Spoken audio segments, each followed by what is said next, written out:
orang tuh sekarang pada banyak khawatir Pak tentang nanti kalau misalnya sudah diberlakukan CBDC dan lain sebagainya gitu ya, Great Reset 2030 ya, katanya kalau di luar negeri sekarang orang-orang udah mulai jual aset untuk kembali hidup ke desa Pak. Betul. Dia bikin solar panel, dia nanam ini sendiri, ternak berkomunitas gitu. Prediksi Pak Mardigu tentang situasi itu apakah benar-benar akan terjadi, kemungkinan ada shutdown internet dan lain-lain itu Pak? Bagi mereka yang mengharapkan Amerika dan Israel menang, itu adalah mereka adalah orang-orang kapitalis yang setuju manusia akan dibatasi dengan digital transaksi, mukanya langsung kerekam dan sebagainya. Tapi bagi mereka yang pro Iran, berharap di belakang Iran, artinya belakang Iran kan ada Tiongkok, ada Rusia, itu mereka berharap 2030 rencana mereka untuk meriset dunia itu gagal. Sesederhana itu sudah. Iya. Itu roadmap-nya. Jadi sekarang ini bottleneck-nya si ini adalah Iran.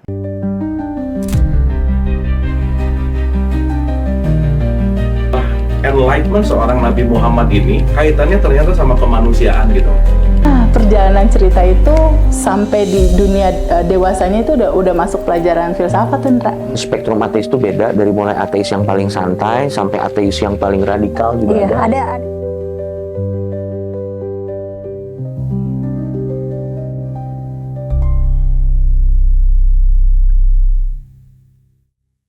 Iya, tapi setelah Bapak ketemu langsung, kalau Gus Dur dulu mengatakan kan presiden yang paling ikhlas tuh Prabowo katanya gitu.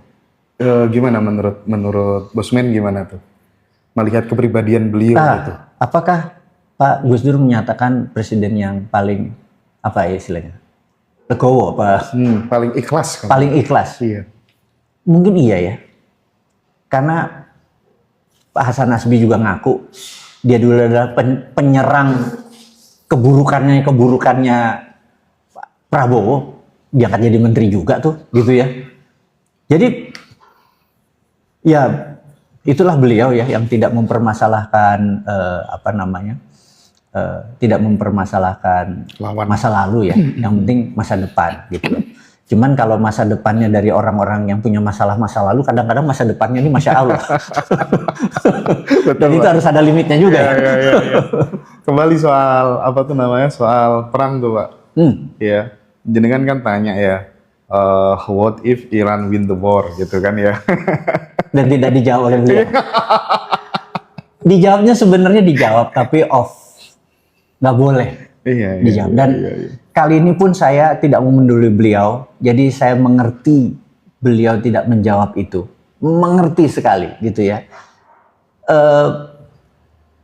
Pada saat diterangkan, saya yang bilang, saya setuju Bapak. Langsung begitu. Gitu.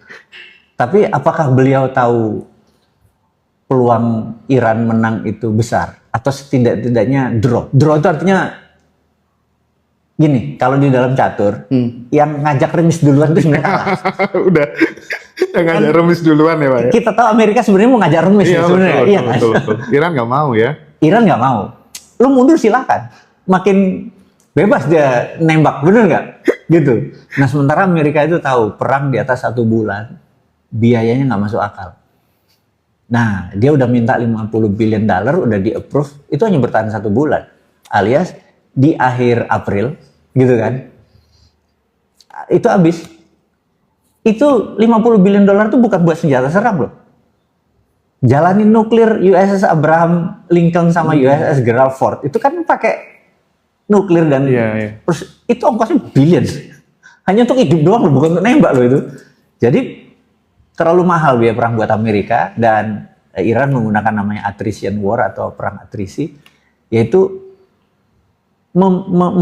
menggunting, memiskinkan jalur ekonominya. Bad newsnya karena Amerika merupakan Wall Street-nya merupakan 25% peredaran uang dunia, ekonomi Amerika merupakan 35% dunia. Kalau di total di atas 50% mendadak goyang, itu menggoyangkan dunia. Nah, ini contoh reality. Jadi teman-teman liburan Lebaran ini, saya di Jogja, saya merasakan sesuatu. Jogja ini kan second Bali. Begitu ongkos aftur mahal, biaya penerbangan itu di mana-mana mahal, Maka yang paling murah teorinya kan orang sekitar Jawa ya jalan naik mobil aja ke Jogja. Iya. Ternyata tidak segitu banyak teman-teman dari PHRI, dari hotelier, teman-teman bahkan di sekitar Malioboro itu merasakan, loh biasanya lah udah 85% nih 3H-3. Ini baru 60%, bahkan di hari H nggak pernah tercapai okupansi Jaya itu. Jadi ekonomi memang berat. Bahkan teman saya punya 20 hotel, ya saya nggak bisa sebut brandnya. Dia bilang, gue hampir give up. Karena gue udah layout karyawan, gue udah nyerah. Ada apa dengan ekonomi Indonesia saat ini gitu ya. Nah, itu memang efek global ini memang turun. Bayangin, teman-teman tahu, harga perak turun, harga emas turun sejak perang. Bayangin ya.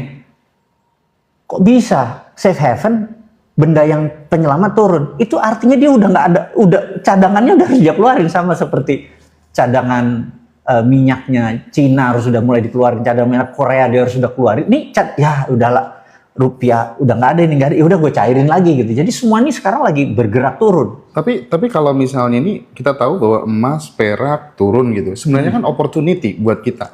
Itu benar, itu benar. Jadi walaupun turun, itu bukan berarti turun terus, gitu kan? Ini hanya untuk membuktikan bahwa ekonomi lagi slow down. Nah, kan kita tahu cash is king kan. Pada saat ekonomi lagi slow down, jangan investasi fisik yang macam-macam. Oke. Lo beli tanah 300 juta, total nggak bisa kejual. Oke. Tapi kalau beli 1 juta, 2 juta, 3 juta, perak, emas, hal itu, nah ini opportunity. Jadi begitu agak turun sedikit kayak sekarang, beli lagi, bener nggak? Itu blessing kalau dari sisi kita. Itu di Ngaji Roso Pak, Wijaya Kusuma tuh, wah gila peminatnya Pak. Wah, Nah Pak Mardigu bikin apa lagi selain Wijaya Kusuma sama Fortune Dragon? ini kita hidup tuh penuh filosofi, bener nggak? Bahwa supaya hidup tuh tidak apa ya, penuh makna. Itu ada filosofi. Jadi Wijaya Kusuma ini kan simbol kehidupan. Jadi kalau kita mau hidup survive di antara kesusahan itu pegang ini sebagai jamus atau jimat gitu ya. Nah, raja gitu. Nah, ini kita mau cerita tentang Wijaya Kusuma dulu. Jadi Wijaya Kusuma itu, jadi suatu hari kita tahu di kerajaan Pandawa yang lagi jaya-jaya ini, ada seorang raja namanya Bambang Ekalaya. Ini dia satu-satunya raja yang dari Sudra. Kalau yang lain dari kesatria kan, ini dari Sudra. Jadi rakyat dalam jelata ya. dari rakyat jelata naik kerajaannya makmur dan sebagainya. Kenapa dia makmur? Dia makmur itu karena dia berguru sama Resi Dorna. Waktu Resi Dorna sebagai gurunya Pandawa sama Kurawa, ini juga pengen berguru sama Dorna. Tapi Pandawa sama Kurawa, awas kamu nerima murid selain kami. Karena dia the best teacher gitu ya. Terus dia ngadep ke Dorna, Dorna bilang nggak bisa. Ini saya udah nggak bisa menerima murid lagi. Tapi dia ngotot, pengen, ngotot. Terus Dorna bilang, ya kalau kamu ngotot mau jadi murid saya, jempol kamu potong dia. Oh, aku diterima. Ketawa sih Dornanya, ya silakan lah. Lu kan nggak bisa mana, bener nggak? Ya udah, dia cuma ngomong kayak gitu. Suatu hari Bambang Ekalaya ini makin terkenal. Loh kok ini ada orang jago panah, tapi ngakunya murid Dorna, digerebek lah ceritanya. Dornanya bilang, saya nggak pernah ngajarin dia, gitu ya. Terus, loh kok dia ngaku muridnya? Ya katanya kalau di jarinya dipotong, itu jadi muridnya. Ini jarinya dipotong, terus ada patung Dorna, sorry, dia manahnya begini. Dan jadi jagoan juga gitu, karena ini pakai memirror. Teman-teman pasti tahu cara mirroring kan? Memirror. Oke, dia udah, suatu hari ini kerajaannya ada masalah keributan. Dia minta tolong. Yudhistira bilang, Semiaji bilang, udah Arjuna ke sana. Begitu Arjuna ke sana, Bambang Ekalaya bilang, tolong bantu meredamkan begini. Nanti kalau kamu berhasil menang, apapun yang minta saya kasih. Gitu. Apapun yang kamu minta saya kasih. Benar, berdua menang. Terus, ya udah, kamu udah menyelamatkan negara ini, apa yang minta? Arjuna lagi, ngeliat bininya Bambang Ekalaya, wah gue minta bini lo. Marah, duel berdua, mati Arjuna. Ini mati. Kaget di jagat Dewa Brata. Ini kan nanti pahlawan di perang Kurusetra. Lu kok mati? gitu. Terus Kresna diambil, bunga Wijaya Kusuma dibikin lagi. Terus, nah Wijaya Kusuma ini simbol kehidupan, gitu lah. Lu jangan kayak Arjuna maksud gue gitu. Tapi lu kayak Bambang Ekalayanya gitu loh. Dari Sudra naik ke Kesatria langsung ini, terus ya itu jadi ini simbol ya. Nah, jadi teman-teman kalau lagi gelisah, kehidupan lagi morat maris, pegang itu Wijaya Kusuma, benar nggak? Gitu. Nah, tapi teman-teman yang mungkin yang Chinese lebih mempercayai dragon atau naga sebagai rajanya. Gak apa-apa, kita siapin. Nah, kita ini Lebaran Haji ini, kita menganggap ada fenomena menarik karena kita udah nggak bisa berhaji atau berumroh seperti biasanya. Maka kita mau Haji stop ya? Kenapa? Haji stop. Kita masih belum tahu kalau resikonya. Jadi gini. Betul sih. Bukan hajinya di stop, tapi biayanya mendadak gini loh. Sekarang Mas Hendra adalah bilioner pengusaha airlines. Lu berani menerbangkan pesawat lu di zona perang? Maka yes, kalau di asuransi. Saya punya perusahaan asuransi. Waduh, resiko juga gua. Resikonya tak tinggiin biaya asuransi ini. Nah, kalau biaya asuransi tinggi kan biaya jadi penerbangan jadi tinggi. Betul. Betul nggak? Terus harga BBM-nya jadi tinggi. Nah, biayanya jadi nggak masuk akal. Gitu kan? Untuk sementara akan terjadi kayak jadi ini yang slow down di sini, jadi slow down di sana. Jadi kita akan membuat Ka'bah, House of Allah ini atau House of God ini sebagai kekangenan kita umroh segala macam dengan pure 99,9 ini, yaitu simbol apa namanya yang kita akan kumpulin deh. Terus nanti bisa berhaji dengan ini, karena kan kalau ini naik kan silver juga menjadi ini. Jadi seri berikutnya adalah Ka'bah, kemudian juga bersamaan dengan Lebaran Haji itu juga ada Waisak. Jadi kita akan buat Borobudur. Wow, keren Pak itu Pak. Iya kan? Oh, itu pasti laku Pak itu di Ngaji Dosa Pak. Borobudur itu kita menganggap adalah keajaiban arsitektural. Keajaiban ada banyak. Keajaiban arsitektural dunia. Bahwa bangsa kita bisa membuat presisi di abad ke-8. Demikian powerfulnya, demikian indahnya. Sampai sekarang masterpiece-nya nggak kita bisa tiru gitu ya. Tapi aku teringat sama statementnya Cak Nun pas beliau masih belum sakit. Tunggu ya nanti ya di Bantul itu bakal muncul candi lebih besar dari Borobudur gitu. Dan dunia ini akan kaget sama siapa Indonesia sebenarnya gitu. Karena mahakarya. Jogja akan menjadi pusat laboratorium dunia gitu. Iya, ya itu. Jadi ya sebelum hal itu nubuah kan sesuatu yang akan terjadi. Ini wali Allah ini sih. Cak Nun ini dia kalau ngucap itu idu geni, lidah api, kejadian loh gitu loh. Fir'aun gitu ya. Iya dah. Bener. Fir'aun, Fir'aun. Nah, udah. Itu geni ya, lidah api itu yang memang dia salah satu bapak pendidikan kita yang mengajari spiritual, keterbukaan dan sebagainya.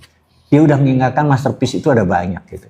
Jadi ya seri berikutnya adalah Borobudur gitu yang kita akan launching. Jadi bagi mereka yang Muslim mungkin lebih prefer mengumpulin itu. Kalau juga, tapi bagi mereka yang mencintai produk karya seni arsitektural dia kan, atau mungkin umat Buddha ya. Tapi kalau saya melihat Borobudur bukan dari sisi agama, saya melihat itu masterpiece, betul, spiritual masterpiece. Bahkan ini ada cerita menarik.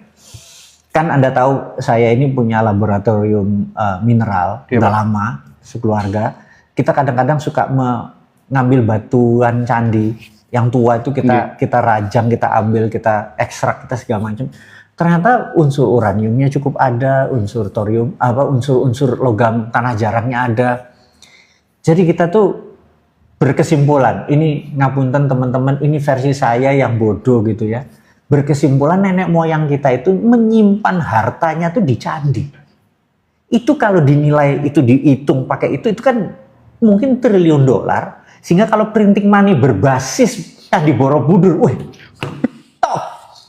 Tapi sekali lagi itu perlu nyali, perlu lepas IMF, perlu World Bank, perlu profesor doktor lulusan Illinois, Illinois, terus lulusan kampus-kampus Harvard segala macam, kepalanya harus digambar-gamparin dulu karena mereka terlalu bangga dengan ilmu yang baru 200 tahun, bukan bangga sama ilmu ribuan tahun Nusantara di bangga. Akhirnya inflasi terus inflasi. Itu aja terus baru itu ada ya. 200 tahun terakhir. Coba kita pakai Borobudur sebagai underlying printing rupiah gitu ya. Gue ger Pak.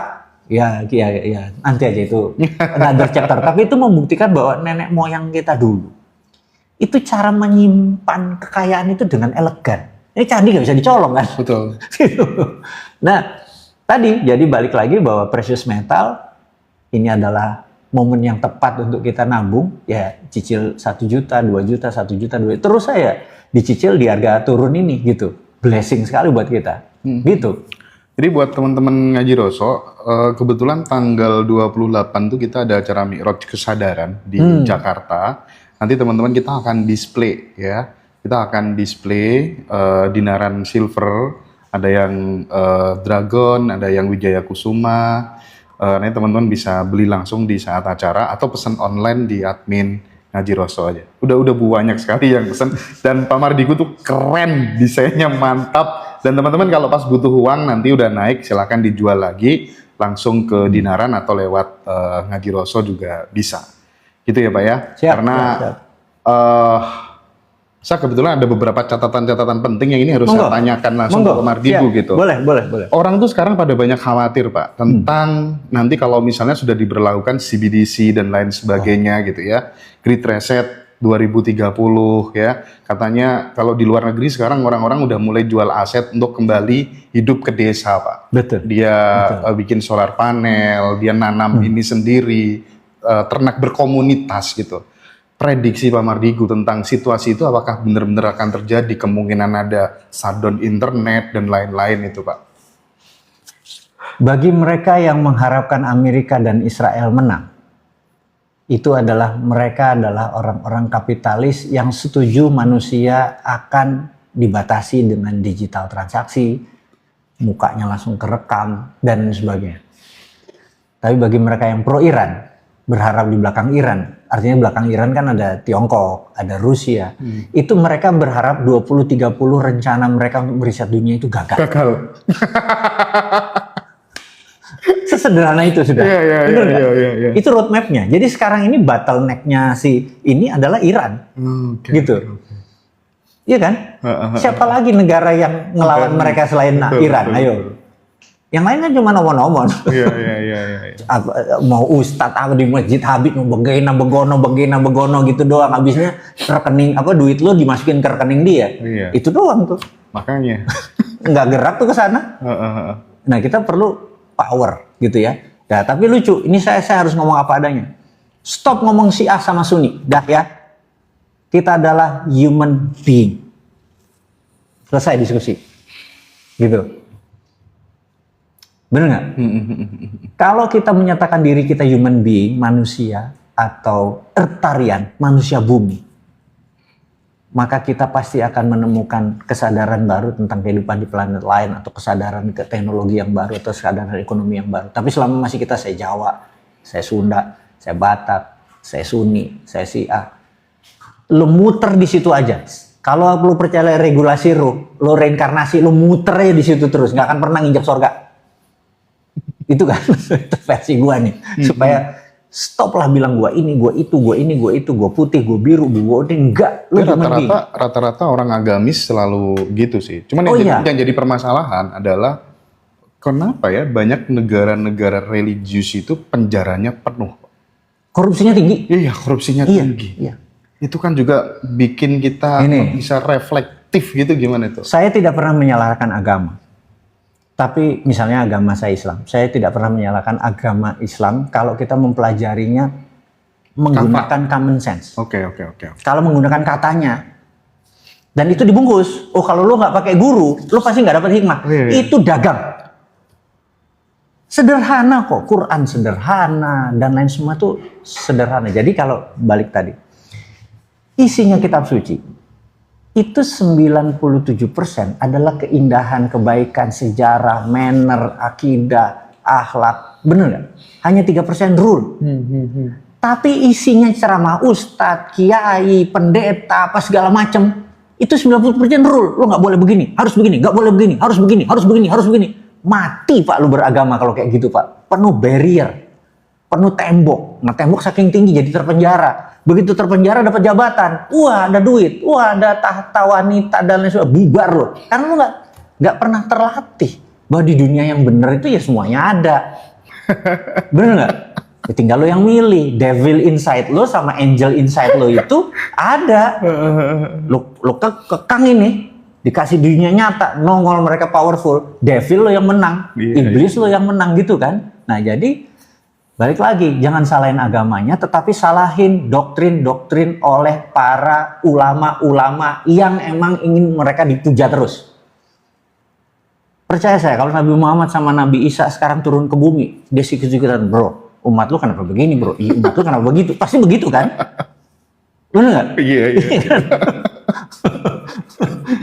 Iya, betul. Nah itu kita sekali lagi bahwa bertuhan itu simpel.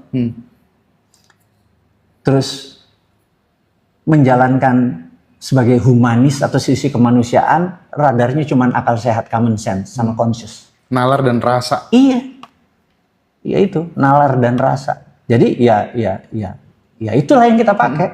Nah ini nyambung dengan pertanyaan Pak Prabowo kemarin ya ke Bapak ya. Beliau sangat penasaran kenapa sih dipanggil bosman gitu ya. Iya. Nah kalau itu orang udah pada tahu ya jawabannya kemarin udah pada tahu gitu. Nah mungkin yang teman-teman ngaji Rosa banyak gak tahu tuh kenapa sih dipanggil Sontoloyo gitu Pak. Oh iya. Nah itu ada cerita apa di balik itu Pak? Jadi Sontoloyo ini sebenarnya kalau saya orang Jawa Timur tuh Sontoloyo itu kan tukang angon bebek. Nah bebek itu kan kalau jalan kan selalu berbaris. Jadi kalau pas kita lagi bawa padi ke Tegalan terus ada bebek nyebrang, Sontoloyo karena dia nunggu. Oh iya. Itu umpatan-umpatan pertama gitu ya. Umpatan. Jadi dianggap orang yang mengganggu ini orang disebut Sontoloyo gitu, mengganggu kenyamanan gitu. Mengganggu status quo. Benar, itu mungkin lebih tepat mengganggu status quo itu. Jadi sebagai orang yang dididik NU tradisional, keluarga banyak ya dari Sidogiri dan lain sebagainya, ya paman, bukan darah birunya ya alumni aja. Jadi kayak kampung tahun 70-an gitu kan. Terus ya sering aja ngadain haul, atau jadi ceramah. Suatu hari Pak D saya itu pernah bercerita tentang kita itu harus berislam tuh secara kafah. Kafah itu artinya total. Kita harus mengikuti Rasulullah tuh total.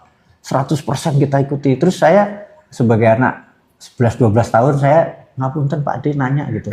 Anda bayangin kalau ada 500 orang duduk terus ada satu orang berdiri kan mata lo sepet kan gitu ya. Umur berapa tuh Pak? 11-12 lah. Terus ya Pak D saya nanya, oh boleh. Ya ngapunten Pak D kayaknya kita nggak bisa kafah total. Loh harus. Nggak bisa Pak D gitu. Ya sholat kita aja beda bacanya. Oh sama, beda. Apa buktinya itu? Kalau kita kan tahiyat akhir Allahumma sholli ala Muhammad wa ala ali Muhammad gitu kan. Artinya kan ya Allah berikanlah kesejahteraan pada Nabi Muhammad dan kepada keluarga Muhammad. Kayak kita, Nabi Muhammad baca apa?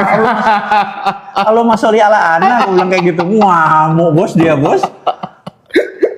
Ya Allah. Sontoloyo gue ya gitu. Jadi tradisi-tradisi itu berlanjut terus makin besar bahkan umur berapa? 18 nggak sama sih SMA saya. Nah itu udah ada HTI, Hizbut Tahrir itu udah mulai ada di Indonesia waktu tahun. Tapi nggak join ya Pak? Nggak, saya seneng belajar kan. Saya sempat join soalnya. Oh gitu ya? Belajar itu juga mempertanyakan bahwa Nabi Muhammad adalah Nabi terakhir. Oh saya berdiri. Saya nggak setuju. Ini katamun nabiin. Katam itu terakhir. Nabi terakhir. Katamun nabiin. Betul Pak. Saya setuju kalimat itu tidak salah. Saya tanya. Presiden saat ini. Siapa presidennya? Waktu itu presidennya Gus Dur. Gus Dur. Presiden terakhir Gus Dur. Betul. Kepresidenan berakhir nggak Pak? Masuk gimana? Jadi Nabi Muhammad setuju Nabi terakhir, tapi ke Nabi berakhir apa tidak? Berakhir. Nggak bisa Pak, itu judgement Pak. Itu analisa lu, bener nggak? Wah, kok Sontoloyo ya gitu. Itu ya. Jadi saya bilang, saya setuju Nabi Muhammad Nabi terakhir. Tapi pertanyaan saya, apakah kenabian Kenabian berakhir? Itu berakhir. pertanyaan gua. Berakhir juga. Itu kan pendapatmu. Gitu. Enggak, ini artinya begini, ya bila terserah lah. Itu kesontoloyoan itu terus saya ya akhirnya ya saya ke gampar-gampar karena saya ya sontoloyo gitu. Jadi banyak mempertanyakan, ya terus BOP Kak kenapa begini? Ya kita tanyain aja. Ya paling bilang sontoloyo sama Pak Presiden, sontoloyo gue ya paling gitu. ya kita mencoba. Tapi sekali lagi tadi kita bukan sekedar mengkritik, kita Betul, bertanya. betul, Tapi kan karena gue nggak tahu, gue anak 18 tahun, gue nggak pernah hafal kitab kuning, gue nggak pernah hafal Ihya Ulumuddin, gue nggak pernah baca bukunya Ibnu Arabi, gue nggak pernah tahu yang begitu-begituan, bener nggak? Gue nanya kenabian berakhir apa enggak? Kalimatnya mana yang di Quran menyatakan kenabian? Jadi Nabi Muhammad nabi terakhir dan kenabian juga berakhir, misalnya gitu. Gue cuma nanya. Kalau lu marah kok apa-apa marah. Marah itu artinya authority lu menekan gue dengan kemarahan bukan dengan ilmu, bener nggak? Nggak boleh gitu. Ya udah oke, lu menang karena lu kiai, bener nggak? Gitu.